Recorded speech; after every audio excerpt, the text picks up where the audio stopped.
عجیب طرز ملاقات اب کے بار رہی، تم ہی تھے بدلے ہوئے یا میری نگاہیں تھیں؟ تمہاری نظروں سے لگتا تھا جیسے میری بجائے تمہارے گھر میں کوئی اور شخص آیا ہے، تمہارے عہدے کی دینے تمہیں مبارکباد۔ سو تم نے میرا سواگت اسی طرح سے کیا جو افسران حکومت کے ایٹیکیٹ میں ہے، تکلفاً میرے نزدیک آ کے بیٹھ گئے، پھر اہتمام سے موسم کا ذکر چھیڑ دیا۔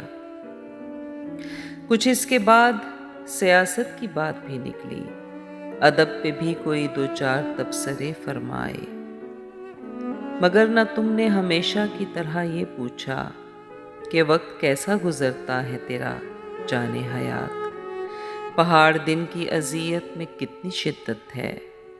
اجاڑ رات کی تنہائی کیا قیامت ہے، شبوں کی سست روی کا تجھے بھی شکوہ ہے، غم فراق کے قصے نشاط وصل کا ذکر روایتاً ہی صحیح کوئی بات تو کرتے۔